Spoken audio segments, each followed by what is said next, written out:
આગળ સમાચારો તરફ નજર કરીએ તો છોટાઉદેપુર જિલ્લામાં ભાજપ દ્વારા ચૂંટણી પ્રક્રિયાને વધુ પારદર્શી અને સુલભ બનાવવા માટે એસઆઈઆર અંગે કાર્યકર્તાઓને માર્ગદર્શિકા આપવા એક વિશેષ કાર્યશાળાનું આયોજન કરવામાં આવ્યું હતું। આ કાર્યશાળા છોટાઉદેપુર નગરના દરબાર હોલ ખાતે યોજાઈ હતી। કાર્યશાળામાં વર્ચ્યુઅલી મુખ્યમંત્રી ભૂપેન્દ્ર પટેલ અને પ્રદેશ અધ્યક્ષ જગદીશ વિશ્વકર્માએ કાર્યકર્તાઓને માર્ગદર્શન આપ્યું હતું। જિલ્લાના પ્રમુખ ઉમેશ રાઠવા, સાંસદ જશુ રાઠવા અને ધારાસભ્ય રાજેન્દ્રસિંહ રાઠવા સહિતના વરિષ્ઠ નેતાઓ ઉપસ્થિત રહીને કાર્યકર્તાઓનું માર્ગદર્શન કર્યું। આ કાર્યક્રમમાં જિલ્લાના તમામ મતદાર વિસ્તારોમાંથી મોટી સંખ્યામાં કાર્યકર્તાઓએ ભાગ લીધો હતો।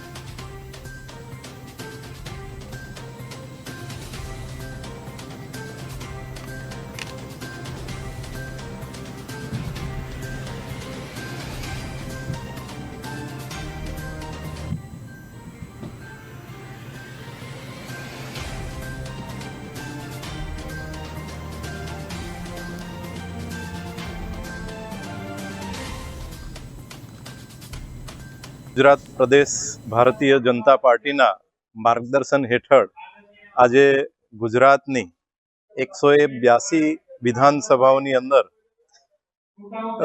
ખાસ મતદાર યાદી સુધારણા અભિયાન અંતર્ગત દરેક વિધાનસભાઓની અંદર ભારતીય જનતા પાર્ટીના બૂથના જે એજન્ટો છે, બૂથના પ્રમુખ છે, એમને આ જે ખાસ મતદાર યાદી સુધારણા અભિયાન અંતર્ગત માર્ગદર્શન મળી રહે એ હેતુથી માનનીય પ્રદેશ અધ્યક્ષ શ્રી જગદીશ પંચાલ સાહેબ, સંગઠન મહામંત્રી શ્રી રત્નાકરજી તથા મુખ્યમંત્રી શ્રી ભૂપેન્દ્ર પટેલ સાહેબ આ કાર્યશાળાની અંદર વર્ચ્યુઅલી જોડાઈ કાર્યકર્તાઓને માર્ગદર્શન આપશે। એ અભિયાન અંતર્ગત આજે છોટાઉદેપુર વિધાનસભામાં દરબાર હોલ ખાતે પણ અમારા કાર્યકર્તાઓ સાથે, ચૂંટણી એજન્ટ સાથે આ કાર્યશાળા યોજવામાં આવી રહી છે। તેમાં સૌ કાર્યકર્તા ઉપસ્થિત રહ્યા। ગુજરાત પ્રદેશ ભારતીય જનતા